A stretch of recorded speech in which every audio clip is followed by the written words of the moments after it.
Irmãos, com o Salmo, lendo o Salmo de número 95. Nós não vamos ler todo o Salmo, mas vamos ler uma parte desse Salmo agora e depois uma outra parte. Salmo de número 95, e vamos ler do verso 1 até o verso 6, quando esse Salmo nos convida a adorar ao Senhor. Assim diz, Salmo número 95. Vinde, cantemos ao Senhor com júbilo, celebremos o rochedo da nossa salvação, saiamos ao seu encontro com ações de graças, vitoriemo-lo com salmos, porque o Senhor é o Deus supremo e o grande Deus acima de todos os deuses. Nas suas mãos estão as profundezas da terra e as alturas dos montes lhe pertencem. Dele é o mar, pois ele o fez, obra de suas mãos os continentes. Vinde, adoremos e prostremo-nos, ajoelhemos diante do Senhor que nos criou. Amém e amém. Vamos orar. Pai, conduza-nos ao Senhor com a tua bondade a adorarmos ao Senhor como o Senhor requer ser adorado, em espírito e em verdade.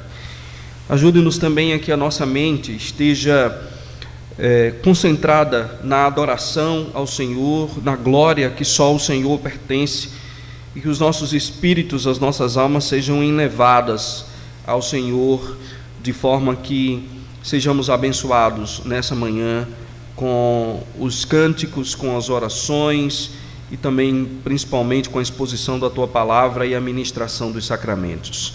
É o que nós rogamos ao Senhor, em nome do nosso bondoso Salvador, Jesus Cristo. Amém e amém. Vou convidar os irmãos do louvor para nos conduzir com 3 cânticos.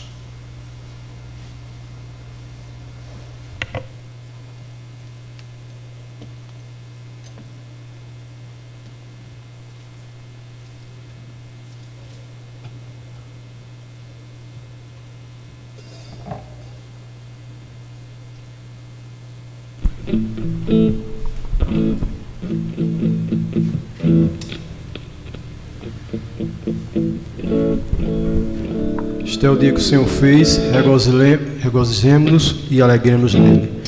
Nós convidamos os irmãos a continuarmos adorando ao nosso Deus com o hino de número 266, Rude Cruz.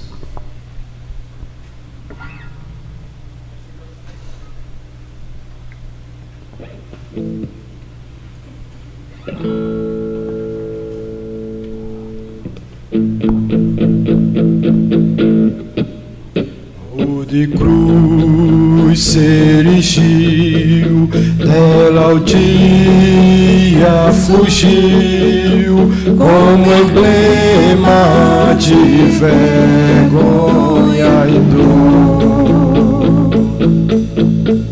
Mas eu sei que na cruz, nesse dia, Jesus deu a vida por mim, pecador.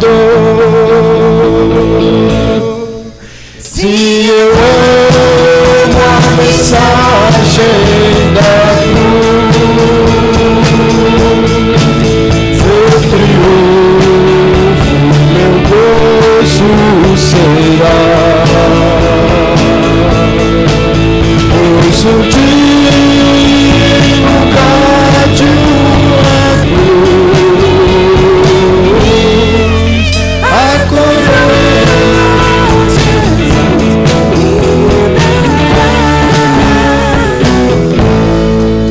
desde a glória dos céus, o Cordeiro de Deus, ao Calvário brilhante baixou. Essa cruz para mim, há mistério sem fim, porque dela Jesus me salvou. Se eu amo a mensagem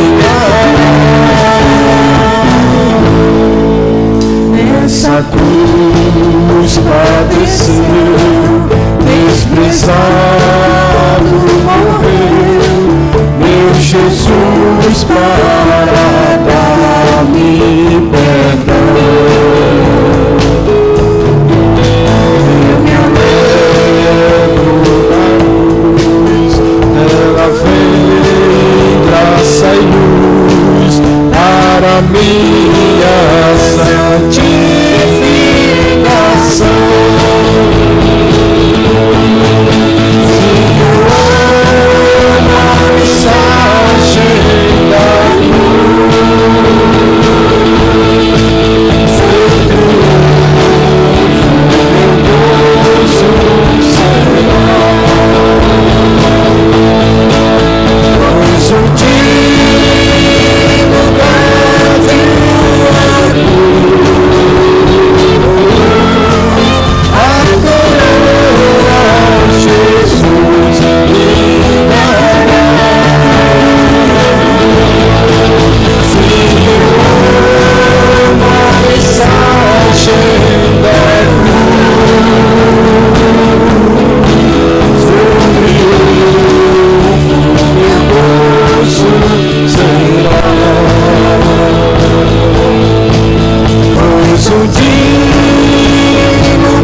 Seja o nome do Senhor. Nós convidamos os irmãos a ficar de pé. Vamos adorar o nome do Senhor, continuar exaltando o nome daquele que vive e que reina para todo sempre.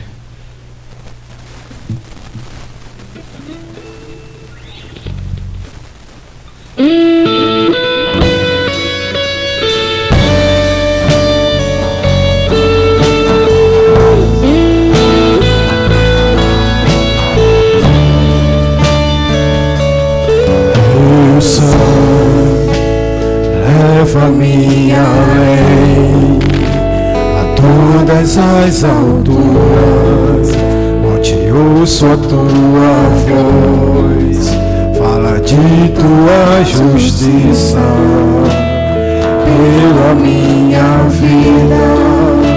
Jesus, este é o teu sangue.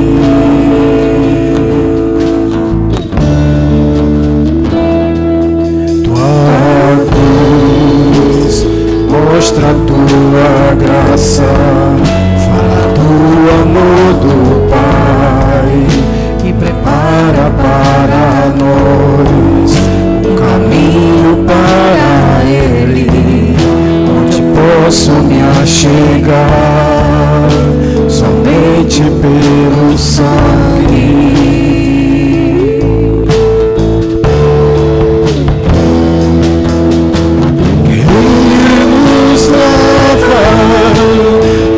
Os pecados e nos traz restauração.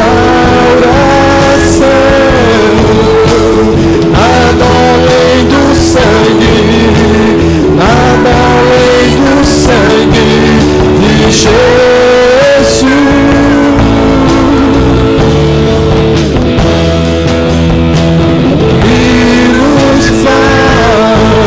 Brancos como a neve, aceitos como amigos de Deus. Nada além do sangue, nada além do sangue de Jesus.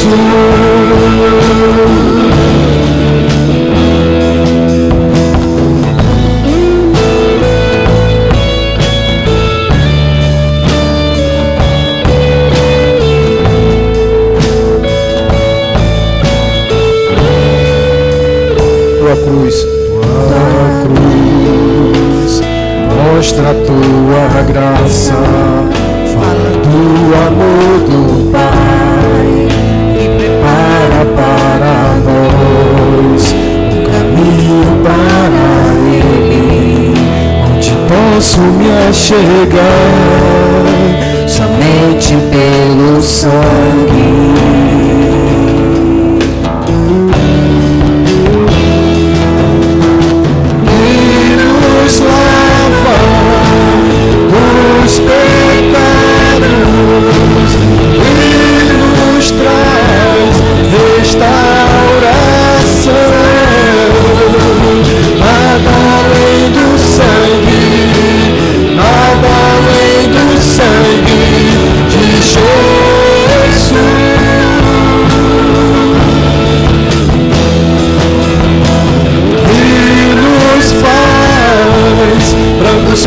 como a neve, aceitos como amigos de Deus.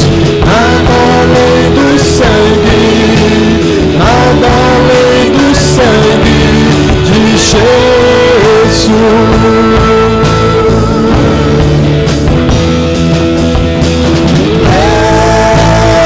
Eu sou livre, eu sou livre. Nada além do sangue, nada além do sangue de Jesus.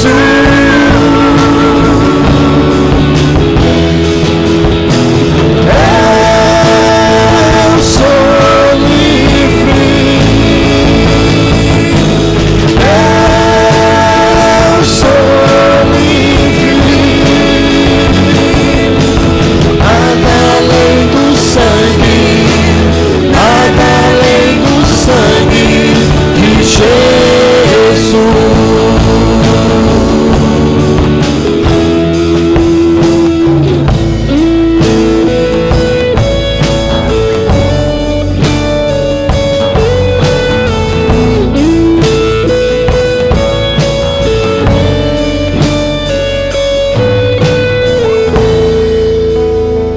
No momento nós iremos cantar mais um louvor ao Senhor. E você que trouxe seu dízimo e sua oferta, tem assim a oportunidade de estar entregando aqui ao Senhor.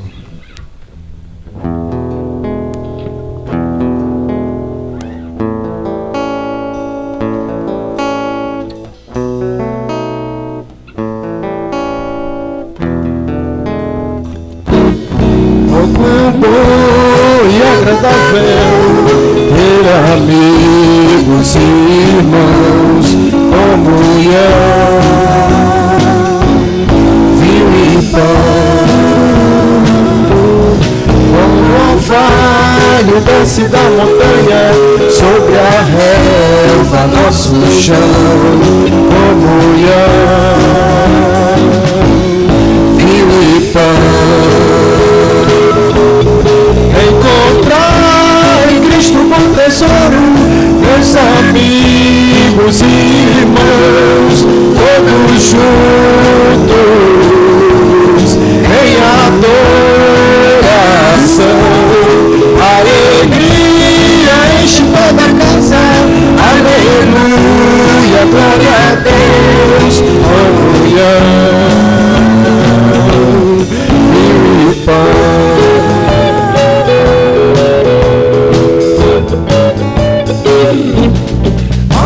Bom e agradável ter amigos e irmãos, comunhão, vinho e pão.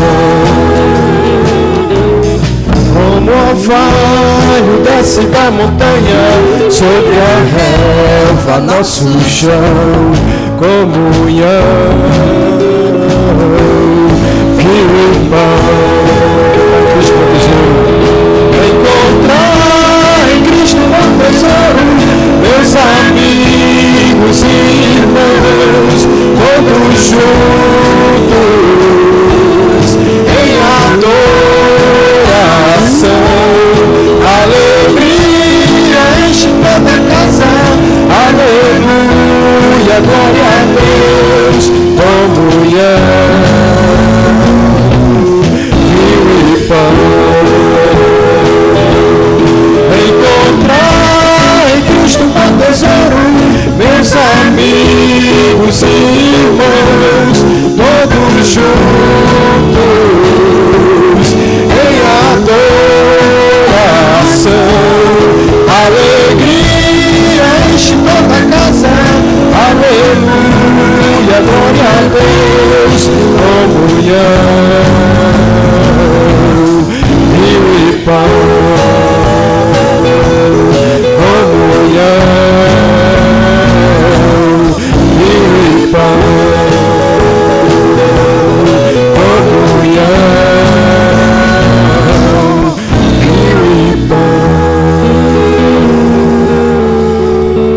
Sentar, louvado seja o nome do Senhor. Estamos ainda no Salmo 95, a partir do verso 7 até o verso 11. Salmo 95, final do Salmo 95. Já lemos até o verso 6, leremos do verso 7 até o verso 11. Diz: Ele é o nosso Deus e nós, povo do seu pasto e ovelhas da sua mão. Hoje, se ouvirdes a sua voz, não endureçais o coração como em Meribá, como nos dias de Massá, no deserto, quando vossos pais me tentaram, pondo-me à prova, não obstante terem visto as minhas obras. Durante 40 anos estive desgostado com esta geração e disse: é povo de coração transviado, não conhece os meus caminhos. Por isso jurei na minha ira, não entrarão no meu descanso. Vamos orar, irmãos, confessando ao Senhor os nossos pecados. Esse texto nos lembra de que o povo de Israel, por inúmeras vezes e em inúmeras ocasiões, pecou contra Deus de forma rebelde, de forma predeterminada ou de forma premeditada. E o Senhor diz que esteve desgostoso com essa geração que não conhecia os caminhos do Senhor.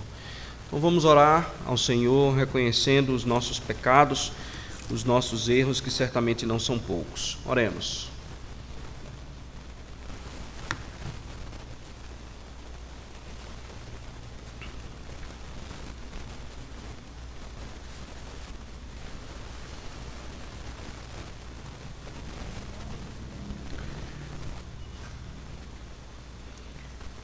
Pai, nós sabemos que só em Cristo Jesus podemos receber perdão pelos nossos pecados, ou receber perdão dos nossos pecados e mesmo falar com o Senhor. O Senhor só nos ouve por conta de Cristo, por conta da sua obra, por conta da obra maravilhosa e redentiva que Ele fez na cruz do Calvário por nós e por ter vivido uma vida sem qualquer erro, sem qualquer pecado. Rogamos para que o Senhor nos perdoe, pois concordamos com o Senhor que somos pecadores, ao mesmo tempo que pedimos que o Senhor também nos ajude na exposição da Tua Palavra, no entendimento dessa porção das Tuas Escrituras. É o que nós rogamos, que o Teu Espírito nos auxilie, em nome de Jesus. Amém. Meus irmãos, Filipenses capítulo 2, hoje nós vamos começar o capítulo 2 do livro de Filipenses.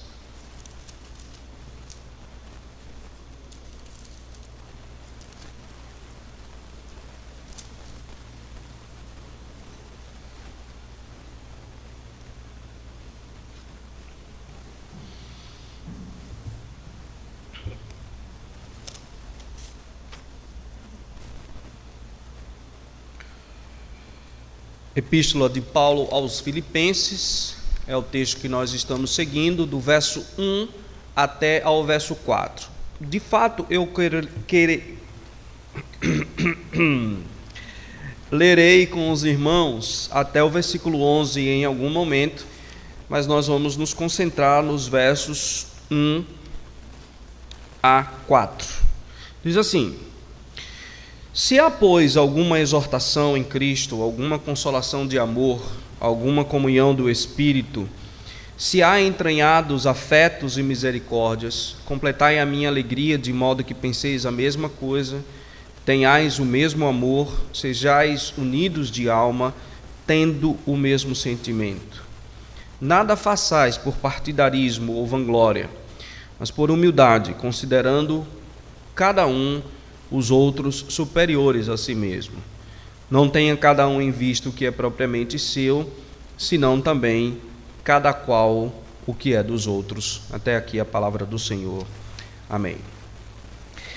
Vocês lembram que na semana passada nós falamos a respeito do modo cristão de viver. Se você tiver dúvidas sobre isso, volte comigo, por favor, até o verso 27, onde o apóstolo Paulo diz: vivei acima de tudo por modo digno do Evangelho de Cristo. De fato, o apóstolo Paulo continua aqui falando a respeito desse assunto, de como é que nós, como cristãos, vamos viver a vida que seja digna do Evangelho do Senhor Jesus Cristo. Na semana passada, nós vimos que o que Cristo menciona, o que Paulo menciona, que seria o viver de forma digna o Evangelho de Cristo, seria eles estarem unidos em um mesmo espírito, viverem uma vida em que eles combateriam unidos, e por isso o apóstolo Paulo utiliza palavras militares aqui, como eu disse na semana passada, combatendo uma pressão que vem de fora para dentro da igreja. Daqueles que são, como o próprio apóstolo Paulo diz no versículo 28, daqueles que são adversários, para que aqueles irmãos unidos como eles estavam, ou como eles deveriam estar, não tivessem nenhuma intimidação com relação aos adversários, porque isso era prova evidente da perdição, mas também era prova de salvação para nós, no caso, para os cristãos, e isso da parte de Deus. E então no verso 9, Paulo diz aquilo que poderia ser considerado a maior surpresa para todos nós, em que ele diz que o modo digno de viver do Evangelho é precisamente quando nós entendemos o sofrimento. Isso está no versículo 28, se você quiser dar uma olhada. Nós devemos entender, 29, desculpem, entender o sofrimento não apenas como um processo que nós passamos e ficamos apenas lamentando algumas coisas, mas um processo em que o apóstolo Paulo diz que esse é um privilégio que Deus nos dá. Vejam comigo o versículo 29, porque vos foi dada a graça, o privilégio, não somente de padecerdes a graça de padecerdes por Cristo, e não somente de crerdes nele. Então Paulo continua falando a respeito desse modo digno de viver do Evangelho, e ele vai retomar o assunto da unidade, só que agora ele vai falar do assunto da unidade mais pensando no aspecto interno do que no aspecto externo. Se nos versículos anteriores Paulo fala de que nós somos unidos para combatermos as ameaças que vêm de fora para dentro da igreja, o apóstolo Paulo agora vai focar a sua fala, a sua carta no fato de que nós devemos viver a unidade cristã dentro da igreja, entre nós, vivendo uma vida que seja de modo digno do Evangelho, na união que pertence, ou na comunidade que deve pertencer a cada um dos cristãos. É por isso que ele começa, e essa é meu primeiro ponto, né? A primeira verdade que o apóstolo Paulo diz a respeito desse texto, é que ele vai nos dizer qual é a base e também vai nos fazer um apelo para a unidade cristã. Atente para isso, por favor, irmãos, sobre a base da unidade, ao mesmo tempo em que o apóstolo Paulo faz um apelo para a unidade cristã. Atente comigo, verso 1. A tradução, como ela está aí, nos dá a ideia, especialmente porque nós estamos lendo no português, nos dá a ideia de que Paulo está dizendo que, se por acaso houver tudo isso aqui, e atente o que diz o verso 1, se há, pois, alguma exortação em Cristo, alguma consolação de amor, alguma comunhão do Espírito, se há entranhados afetos e misericórdias, completai a minha alegria, de modo que penseis a mesma coisa, tenhais o mesmo amor, sejais unidos de alma, tendo o mesmo sentimento. Atente para isso, por favor, porque a forma como é traduzida é a forma mais próxima do grego e pode dar a nós uma impressão errada de que Paulo está aqui de fato colocando algumas coisas de que pode ser que exista alguma consolação em Cristo, ou pode ser que a gente tenha algum amor entre nós, mas o que Paulo está dizendo é o contrário do que se pode pensar na leitura desse texto. O que Paulo quer dizer aqui é o que é a base da unidade cristã.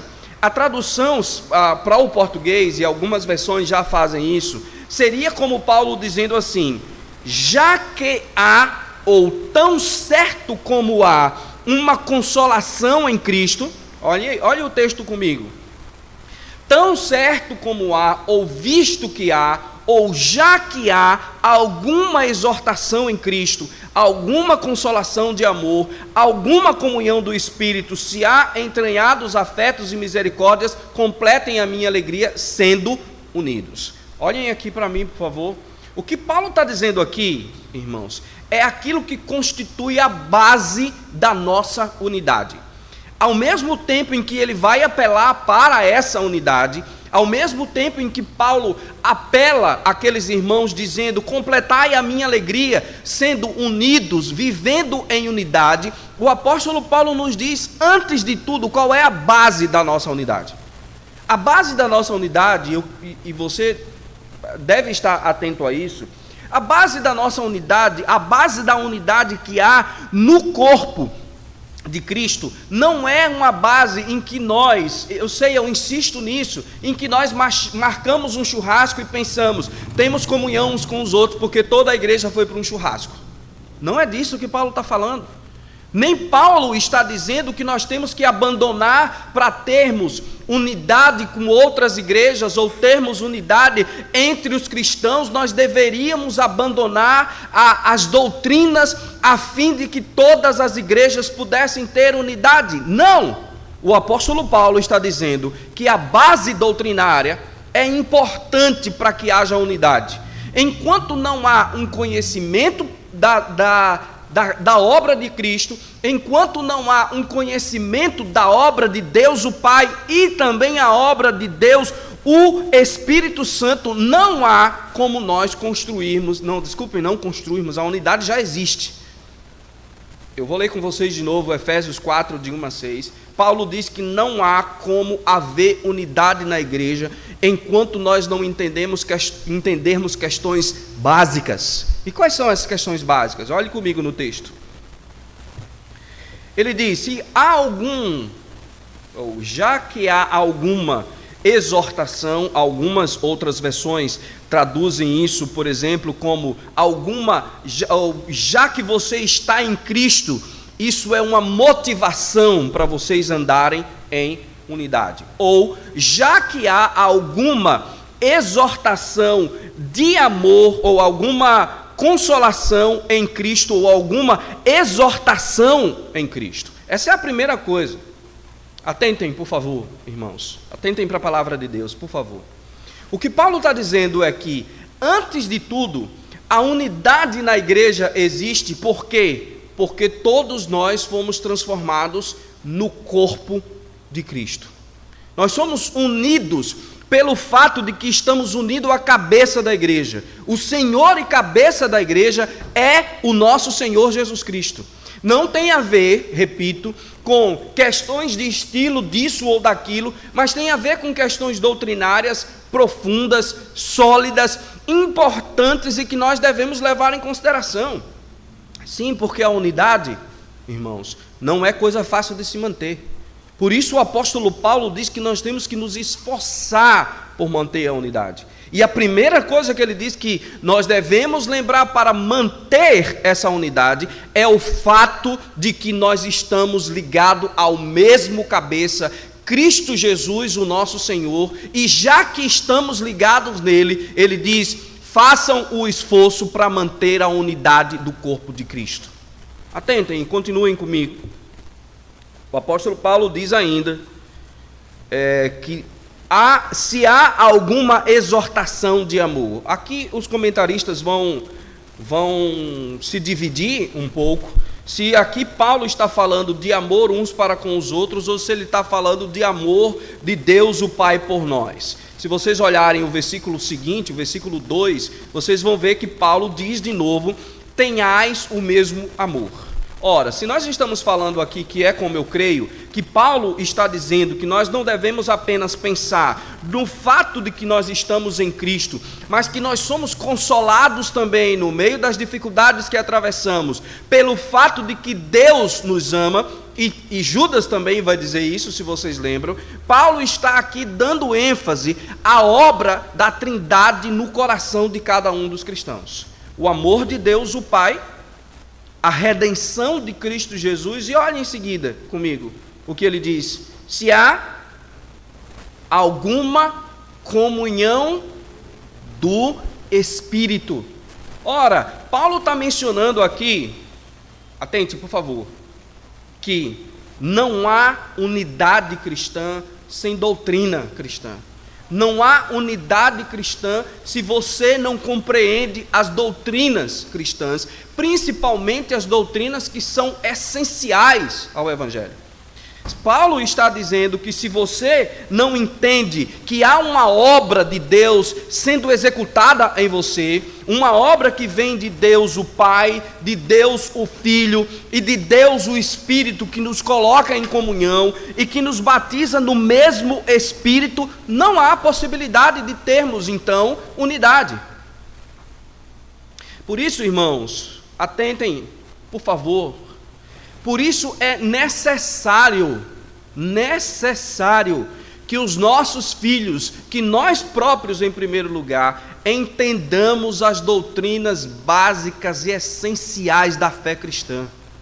Nós precisamos rapidamente entender doutrinas, como a que Paulo vai falar aqui, do verso 5 a 17, nós veremos na próxima semana, a doutrina de que Deus precisou se tornar homem para que nós pudéssemos ser salvos, a doutrina de que o Espírito Santo estabeleceu, construiu uma unidade que Paulo vai dizer no capítulo 4, verso 3 de Efésios, que nós devemos nos esforçar para manter, a palavra que Paulo usa é preservar, a unidade do Espírito no vínculo da paz. A unidade que tem aqui, ela é uma unidade em torno de verdades que são esclarecidas por Deus nas Escrituras.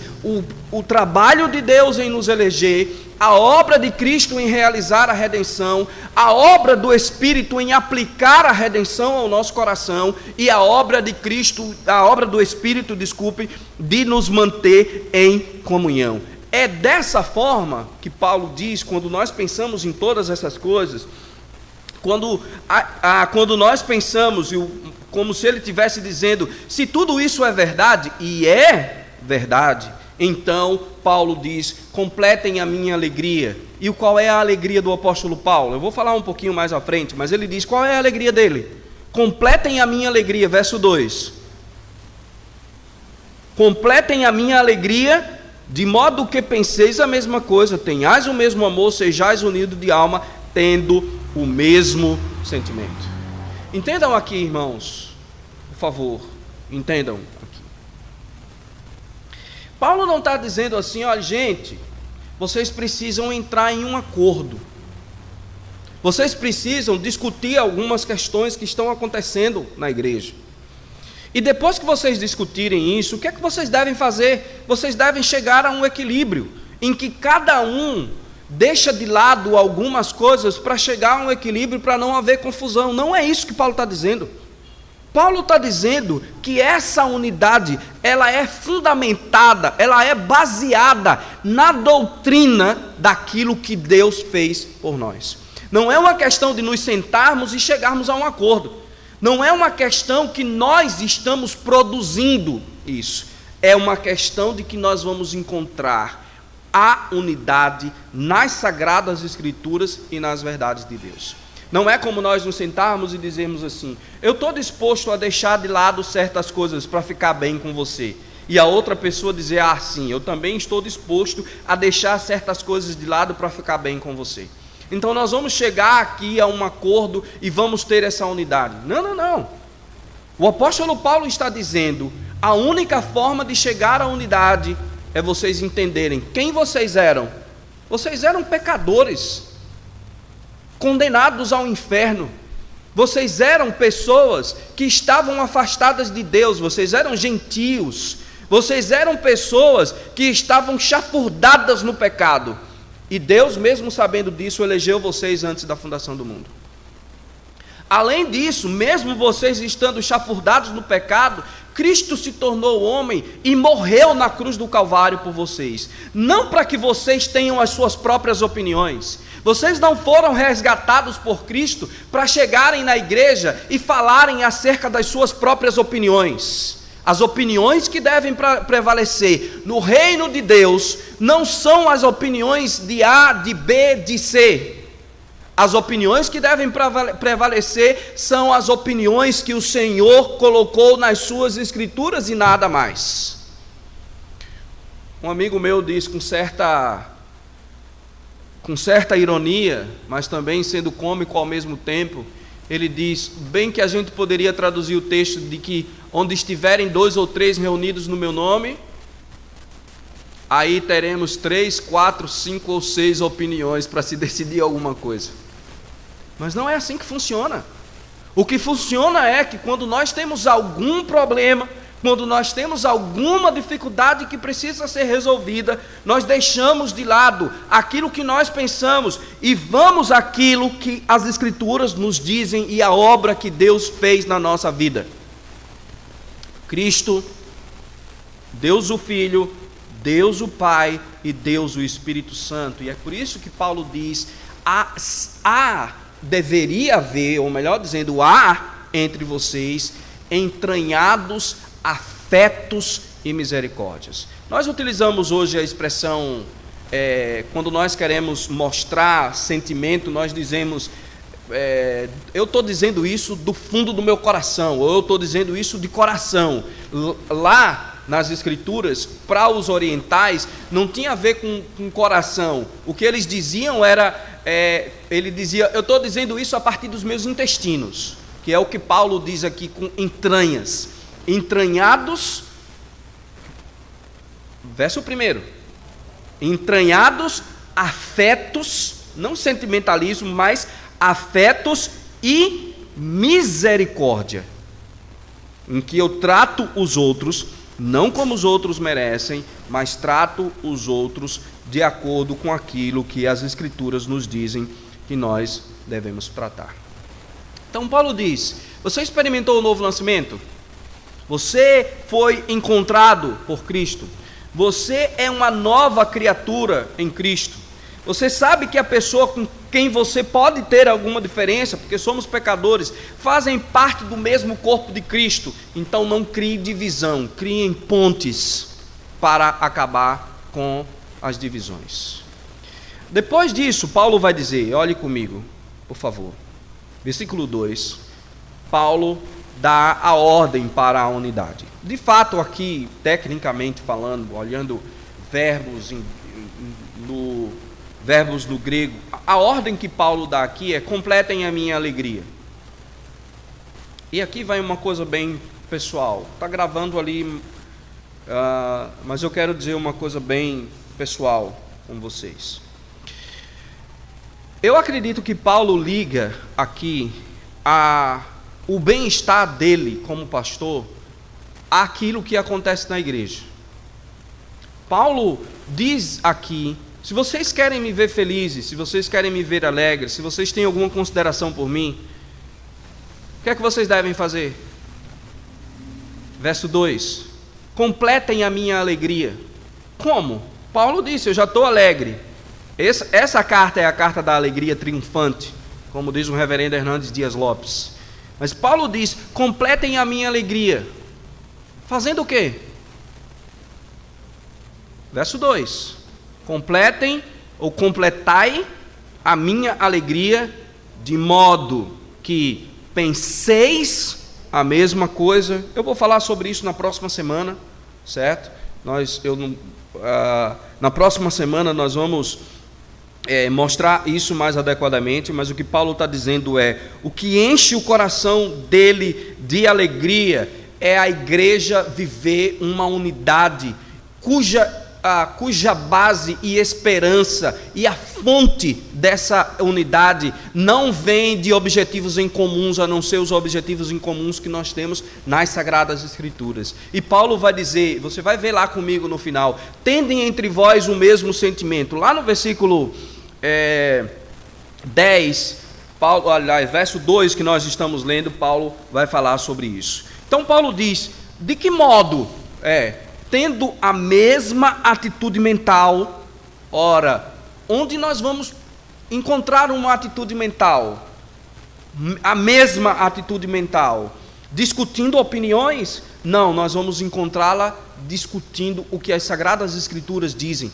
Aquilo que Cristo diz a respeito de qualquer coisa. seja a respeito de namoro, de relacionamento pai e filho, seja relacionamento entre marido e mulher, de futuros casamentos, de viuvez, do que quer que seja. Nós vamos encontrar o mesmo pensar, não nos baseando no que nós pensamos e nas nossas experiências. Vamos encontrar o mesmo pensar nas Sagradas Escrituras. Paulo diz que nós devemos ter a mesma atitude mental em torno do Evangelho. Ele diz: sejam unidos, tenhais o mesmo amor, sejais unidos de alma, tendo o mesmo sentimento. Que sentimento? Que sentimento é esse que Paulo está falando? Paulo está falando a respeito de sentimentalismo? Claro que não. O sentimento aqui é igual à atitude, não sentimentalismo. Por isso ele vai dizer, agora sim, leia comigo os versos 5 em diante. De que sentimento Paulo está falando? De que atitude Paulo está falando? Quando ele diz que nós devemos ter o mesmo sentimento, a mesma atitude, a quem nós vamos imitar? Ao pastor da igreja? Não. Ele diz a partir do verso 5, tende em vós o mesmo sentimento que houve também em Cristo Jesus, pois ele, subsistindo em forma de Deus, não julgou como usurpação o ser igual a Deus, antes a si mesmo se esvaziou, assumindo a forma de servo, tornando-se em semelhança de homens, e reconhecido em figura humana, a si mesmo se humilhou, tornando-se obediente até a morte e morte de cruz. Que sentimento é esse que Paulo diz que nós todos temos que ter? O sentimento, a atitude de servos, não o sentimento de quem é superior aos outros. E isso Paulo vai dizer em seguida. Então, primeiro, lembrem, Paulo diz qual é a base da nossa unidade. A base da nossa unidade é a obra de Deus revelada em Cristo Jesus, aplicada pelo Espírito Santo na nossa vida, e que nós vamos encontrá-lo nas Sagradas Escrituras. Segundo, o apóstolo Paulo dá a ordem para a unidade. Mas terceiro, Paulo vai dizer como é que essa unidade se expressa. Ou, se você estiver anotando, terceiro ponto, as expressões da unidade. Como é que essa unidade se expressa na igreja de Cristo? E é interessante que Paulo diz algumas coisas, ele não deixa aqueles irmãos no escuro. Ele diz, olhe comigo no texto, para que uma igreja seja unida, ela deve ter a mesma mentalidade, diz o versículo anterior, ela deve ter o mesmo amor, ser unido de alma, tendo o mesmo sentimento. Aí Paulo diz, atentem para isso. Nada, vou repetir a palavra para ficar bem clara, porque ela é enfatizada pelo apóstolo Paulo aqui. Nada façais por partidarismo ou vanglória, mas por humildade. Pense só um pouquinho comigo sobre isso. Nada façais por partidarismo ou vanglória, mas por humildade. Como é que a unidade se expressa? A unidade se expressa, irmãos, que Paulo vai nos dizer aqui, quando eu sei que quem merece glória é Cristo Jesus.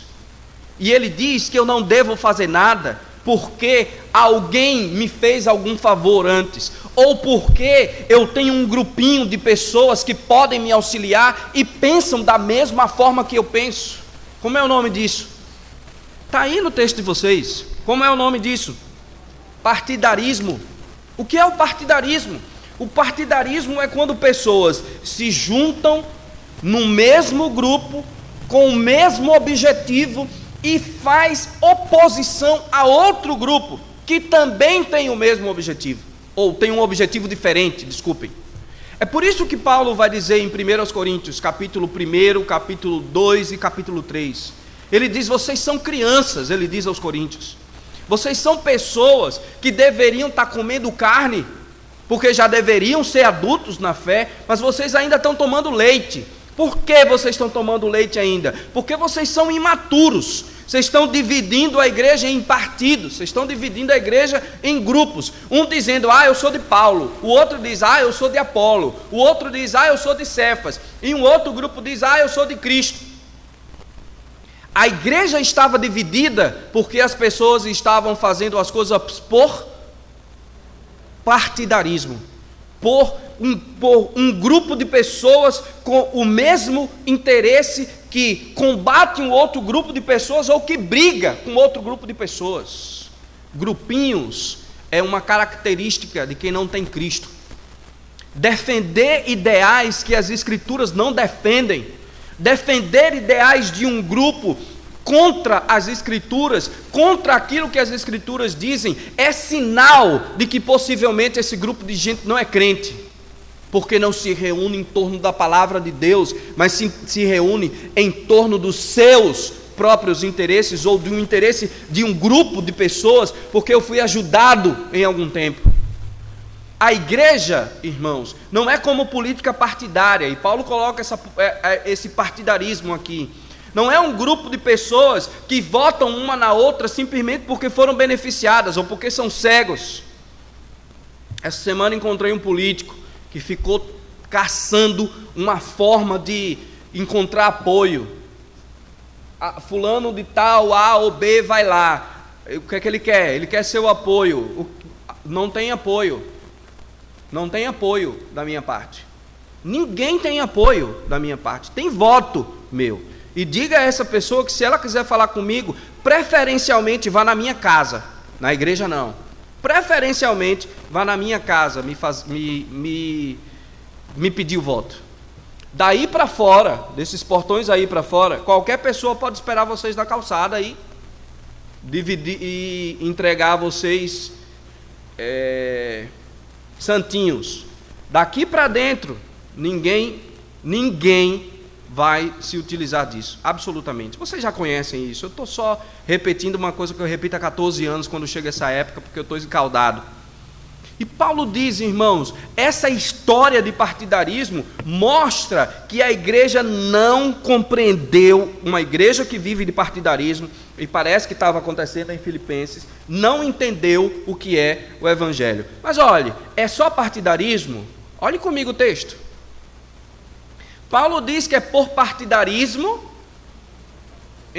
Eu sei que em muitos lugares tem igrejas que tem uma família que manda na igreja. Eu trabalhei em Itabaiana. Itabaiana, a igreja era conhecida, e eu vou deixar a gravação porque eu estou falando isso sem medo nenhum. A igreja era conhecida como a igreja de uma mulher que tinha. A igreja de fulana de tal. Na cidade, os mais velhos conhecem a igreja presbiteriana, agora mais não, porque nós temos um outro templo lá. Era conhecida como a igreja de fulana de tal, porque ela mandava na igreja. E Paulo diz que nem partidarismo, nem vanglória. O que é vanglória? Vanglória é quando você procura fazer as coisas para ter um nome entre as pessoas. Irmãos, olhem, por favor, ouçam o que eu vou dizer a vocês. Quando nós procuramos glória para nós próprios, nós estamos vivendo o contrário do que Cristo viveu, que é o que nós vamos ver mais claramente na próxima semana. Quando eu procuro glória para o que eu faço, porque olhe, irmãos, se tem uma coisa que os homens consideram melhor do que dinheiro, é ser visto, é ser consultado, é ser ouvido, é ter seu rosto reconhecido aonde ele for. Em aeroportos, por exemplo, a última viagem que eu fiz em março do ano passado para Roraima e para a Guiana Inglesa, para dar aulas no Mintes, eu encontrei o cantor Sérgio Reis no aeroporto. O que tinha de gente ao redor daquele homem, tirando foto. Isso vale para muitas pessoas mais do que dinheiro. Aliás, nessa época em que nós vivemos, de Instagram, de fotos de comida perfeita, de fotos de pessoas perfeitas, de foto com 1001 filtros que as pessoas fazem para parecerem mais bonitas, mais elegantes, tudo que nós estamos procurando nesse momento é o quê? É glória. Só que Paulo diz que essa glória é o quê? E sempre será. Diga o que está no texto. O que é que sempre será? Uma vã glória. É isso mesmo que o texto quer dizer. Uma glória que é vã, que não adianta de nada. Por quê? Porque nós estamos sendo vistos apenas pelos homens. E Jesus diz que quando nós somos vistos pelos homens, nós já recebemos a nossa recompensa. Nós trocamos a recompensa maior, que é a recompensa que o Senhor pode nos dar, pela recompensa vã do reconhecimento de uma pessoa que é igual a mim e a você. Que foto linda!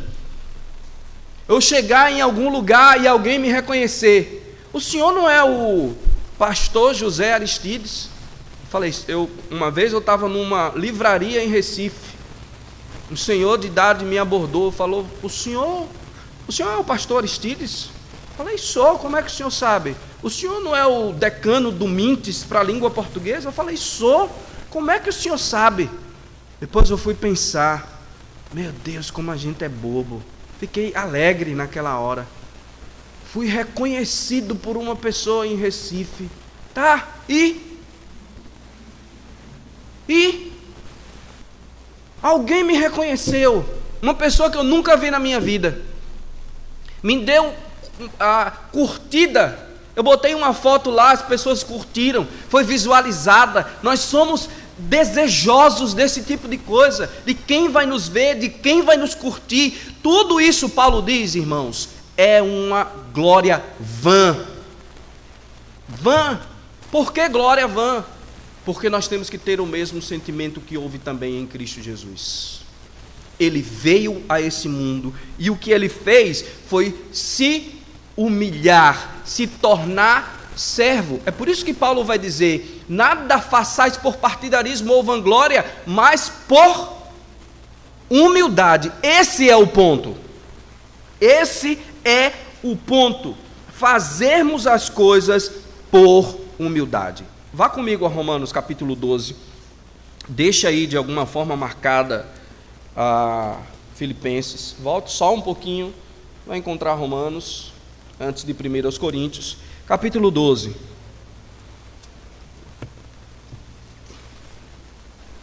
Versículo 16.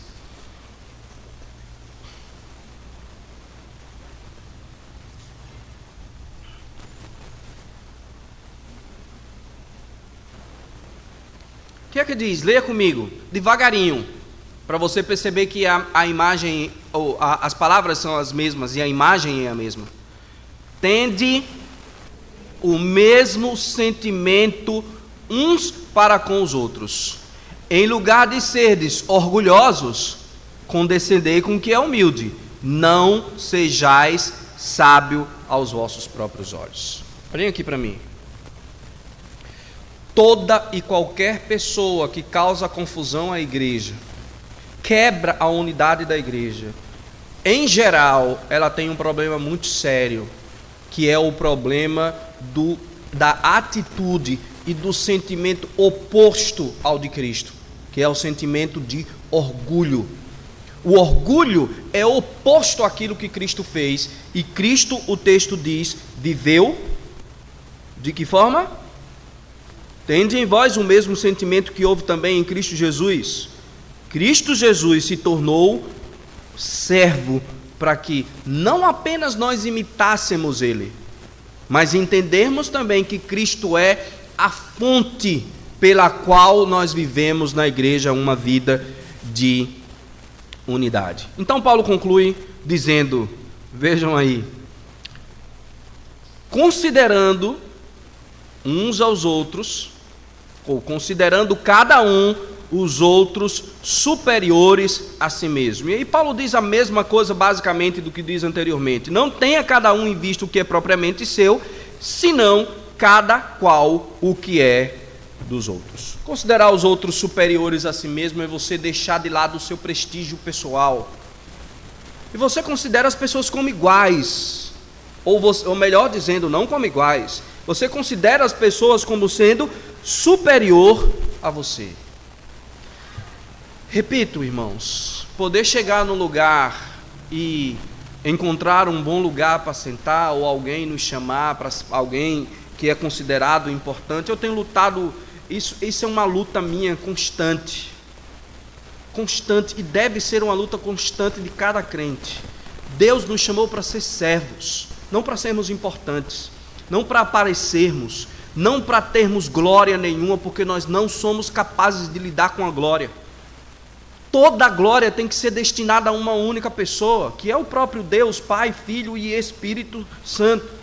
Quando você é humilde, você não pensa de si mesmo além do que convém. Paulo diz isso em Romanos capítulo 12. Você considera os outros superior a você mesmo. Você não tem em vista aquilo que é propriamente seu, verso 4, senão cada qual o que é dos outros. C.S. Lewis, no livro Cristianismo Simples, Puro e Simples, foi traduzido anteriormente em alguns pontos aí como mero cristianismo, quer dizer, um cristianismo puro e simples. Ele dá uma definição do que é humildade. E C.S. Lewis diz, ouçam, não imagine que se você encontrar um homem realmente humilde, ele será o que a maioria das pessoas chamam de humilde hoje em dia. Ele não será uma pessoa bajuladora e cebosa, que vive dizendo que claro não é ninguém. Isso não é humildade, C.S. Lewis diz. Ele continua. Provavelmente tudo que você vai pensar sobre ele é que ele parece um sujeito alegre, inteligente, atentem, que se interessou muito pelo que você disse a ele. E se você não gosta dele, porque você ouviu conversando com outra pessoa, é porque você sente um pouco de inveja de qualquer pessoa que parece aproveitar a vida com tanta facilidade. Ele não estará pensando em humildade, ele não estará pensando em si mesmo, ele estará pensando nos outros. Isso, C.S. Lewis diz, e Paulo diz, isso é humildade. E o nosso maior problema nesse aspecto, meus irmãos, é, sem sombra de dúvida, o nosso orgulho. O nosso orgulho faz com que nós quebremos a nossa unidade, porque nós queremos apenas que as coisas sejam feitas do nosso jeito ou não serão feitas de jeito nenhum.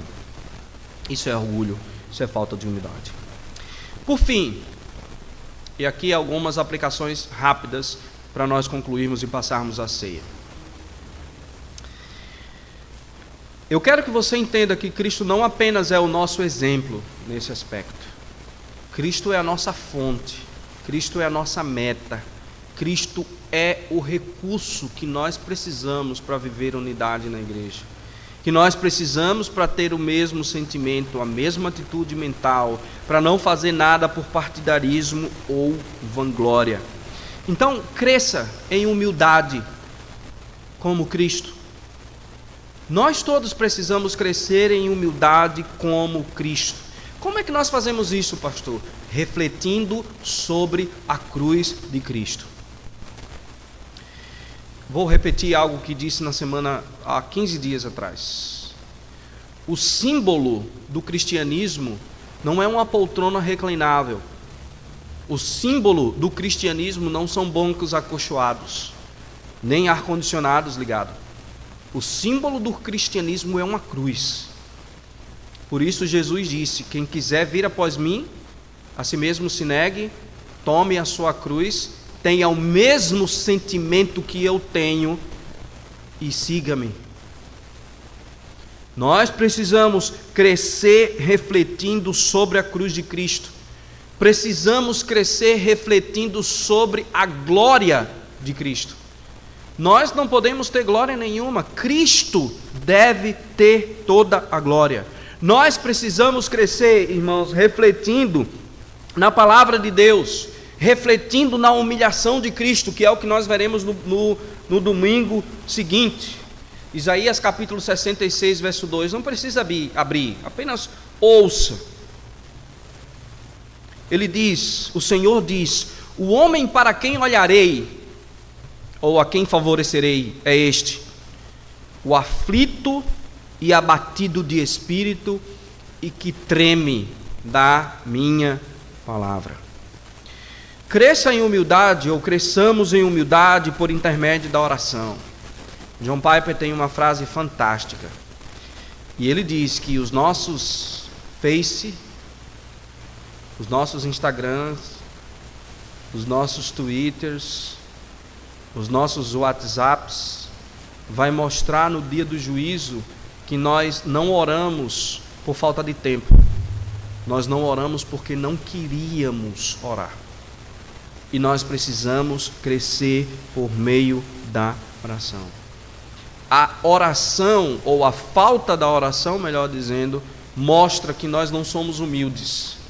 Porque quando nós oramos, nós mostramos a Deus que precisamos imensamente dele.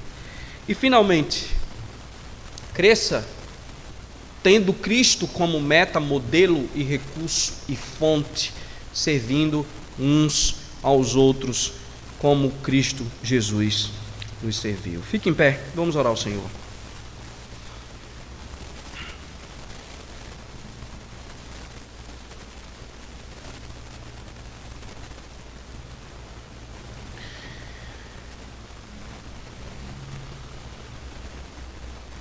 Rogamos do Senhor, ó Pai,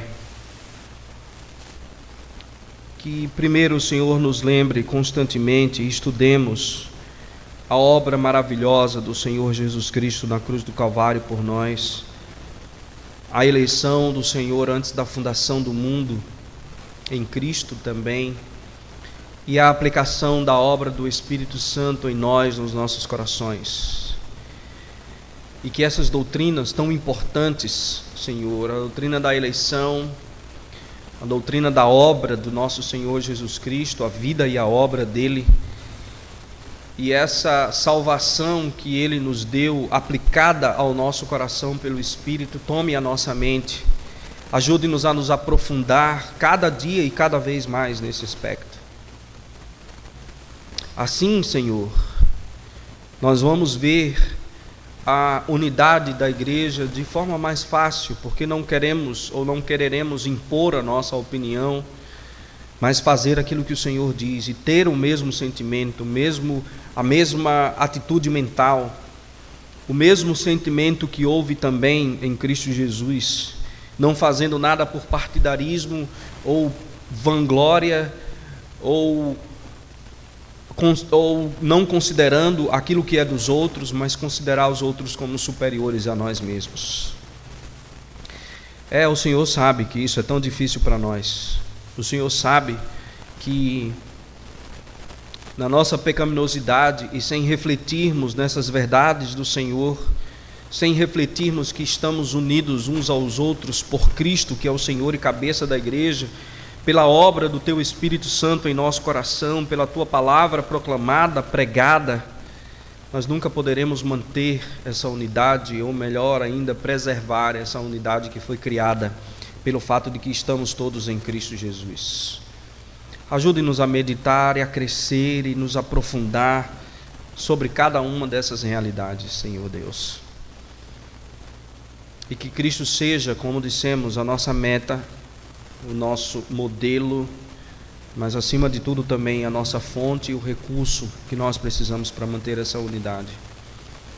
Pedimos essa unidade não somente para a nossa igreja, mas pedimos essa unidade também para todos os Teus filhos que estão espalhados ao redor do mundo. É em nome de Jesus, o Teu amado Filho, que nós oramos ao Senhor agradecidos. Amém e amém. Por favor, sentem, irmãos.